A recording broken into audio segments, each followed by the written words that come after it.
माढ्यात आमचं ठरलंय, आता माघार नाही आणि माघारी नाही. तुतारी हाती घ्यायची आणि माढ्याच्या विजयाचं गणित आखायचं. रणजितसिंह मोहिते पाटील 8 मे पर्यंत आमच्यामध्ये नाहीत, मात्र आम्ही लढणारच. आणि याचा परिणाम माढा, बारामती आणि सोलापूर या 3 जागावरती भाजप त्या ठिकाणी जाणार.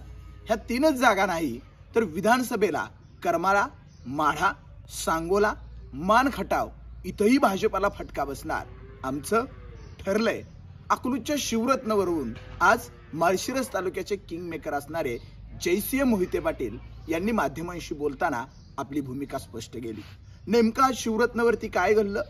राष्ट्रवादी शरदचंद्र पवार गटाचे खासदार अमोल कोल्हे हे शिवरत्नवरती आज आलेले होते आणि ते येऊन गेल्यानंतर शिवरत्नवरून जयसिंह मोहिते पाटलांनी माध्यमांशी बोलताना काय सांगितलं, नेमकं काय ठरलं आहे, हेच आपण या व्हिडिओमध्ये पाहणार आहेत. नमस्कार, मी समाधान, आपण पाहताय एबी मराठी न्यूज.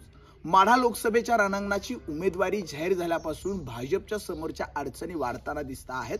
भाजपकडून इच्छुक असणारे आणि सध्या भाजपामध्येच असणारे धैर्यशील मोहिते पाटील यांनी त्या ठिकाणी उमेदवारी मिळावी लढण्याचा निर्धार व्यक्त केलेला होता. उमेदवारी रणजितसिंह नाईक निंबाळकरला मिळाल्यानंतर मोहिते पाटील त्या ठिकाणी काही दिवस शांत होते. त्यानंतर त्यांचा गावभेटीचा दौरा सुरू झाला. पुन्हा 2 दिवस मोहिते पाटील शांत होते आणि पुन्हा काल रात्रीपासून माढ्यामध्ये असंख्य घडामोडी त्या ठिकाणी घडतायत. विशेषतः अकलूजचं शिवरत्न आणि फलटणला रामराजे निंबाळकरांच्या बंगल्यावरती त्या ठिकाणी बंद दाराआडच्या चर्चा होत आहेत. काल रात्रीच मोहिते पाटील फॅमिलीमधील अनेक जणांनी फलटणमध्ये जाऊन त्या ठिकाणी रामराजे निंबाळकरांची भेट घेतलेली होती आणि आज माढ्याच्या रणांगणामध्ये एक वेगळा ट्विस्ट त्या ठिकाणी आला. मोहिते पाटील त्या ठिकाणी शांत झाला आहेत का, अशा चर्चा माध्यमांच्या मधून किंवा लोकांच्या मधून सुरू असताना आज डॉक्टर अमोल कोल्हे त्यांनी जरी बोलताना औपचारिकपणे सांगितलं असेल की मी एका विवाह सोहळ्याच्या निमित्तानं त्या ठिकाणी अकलूजमध्ये आलेलो होतो, मात्र सध्याच्या वातावरणामधली ही जी भेट आहे, ही भेट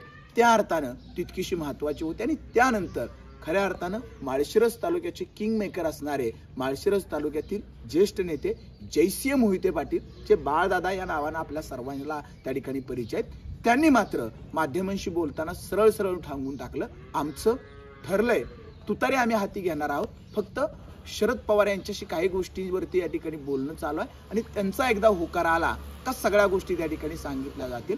आणि हे सांगत असताना भाजपासाठी मात्र जयसिंह मोहिते पाटलांनी सूचक इशारा दिलेला आहे. त्यांनी सांगितलं आहे की माढाच नाही तर माढ्याबरोबर अकलूज आणि बारामती या 3 ठिकाणी भाजपाला फटका बसणार आहे. आणि फक्त लोकसभाच नाही तर पुढे येणाऱ्या विधानसभेची गणित सुद्धा जयसिंह मोहिते पाटलांनी त्या ठिकाणी सांगितलेलं आहे. करमाळा विधानसभा मतदारसंघ, माढा विधानसभा, सांगोला विधानसभा, मानखटावची विधानसभा या 4 विधानसभा मतदारसंघाबरोबरच अनेक ठिकाणी भाजपाला त्या ठिकाणी अवघड जाणार आहे, भाजपा त्या ठिकाणी अडचणीत येणार आहे, असं वक्तव्य थेट जयसिंह मोहिते पाटलांनी त्या ठिकाणी केलेलं आहे. माध्यमांना त्या ठिकाणी विचारलेल्या प्रश्नाला उत्तर देताना सांगितलं की नाहीच लढले तर काय होणार, तर त्यांनी सांगितलं की भाजपा हा रणजितसिंह मोहिते पाटील असतील, धैर्यशील मोहिते पाटील असतील, हे भाजपामध्ये आहेत. माझा पक्ष एकच, तो म्हणजे विजयदादा. मी अजूनही कुठल्या पक्षामध्ये त्या ठिकाणी गेलेलो नाही, जाणारी नाही आणि आमचा पक्ष विजयदादा म्हणत कार्यकर्त्यांच्या आग्रहाठाकर आम्ही लढणार आहे.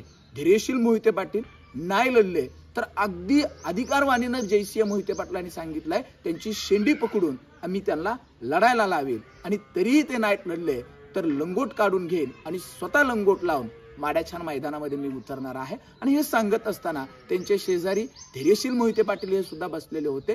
पक्षीय अडचणी ह्या रणजितसिंह मोहिते पाटलांना आहेत आणि आम्ही 8 तारखेपर्यंत रणजितदादांना सांगितलेलं आहे, आम्ही तुम्हाला वाढीत टाकतो आहे. तुमचा आमचा, तुमच्या पक्षाचा म्हणजे भाजपाचा आणि आमचा काहीही संबंध नाही. आम्ही मात्र तुतारी घेऊन त्या ठिकाणी लढणार आहोत. त्या काही दिवसातच हा निर्णय सुद्धा होईल. एकूणच आज जयसिंह मोहिते पाटलांनी जी भूमिका मांडलेली आहे त्यावरून निश्चितपणानं धैर्यशील मोहिते पाटील हे शरदचंद्र पवार गटाची तुतारी हातामध्ये घेऊन माढ्याच्या रांगणामध्ये त्या ठिकाणी लढायला नक्की उतरतील. शिवरत्नाच्या बंद दाराआड अनेक रोज रात्री असेल, दिवसभरामध्ये असेल, अनेक खलबद घडतायत, विचार विनिमयाच्या बैठका होत आहेत. नेमकी भूमिका काय घ्यायची, कसं पुढे जायचं आणि विजयाची गणितं आखत जयसिंह मोहिते पाटलांनी सूत्र आता हातामध्ये घेतलेले आहेत आणि माळशिरस तालुका असेल किंवा सोलापूर जिल्ह्याला जयसिंह मोहिते पाटील हे म्हणजे अचूक टायमिंग साधणारा नेता, वेळेला महत्त्व देणारा नेता आणि वेळेवर योग्य गणित आखून त्या ठिकाणी मोहिते पाटलांसाठी किंग मेकर म्हणून असलेलं नेतृत्व आणि त्यांनीच आता सांगितलेलं आहे आमचं ठरलंय. आणि हे जयसिंह मोहिते पाटलांनी सांगितल्यानंतर कार्यकर्त्यांच्या मधून जो हर हर महादेवचं स्टेटस होतं ते आत्ता जाऊन त्या ठिकाणी आले. आत्ता माघार नाही म्हणजे माड्यामध्ये आम्ही लढणारच आणि आत्ता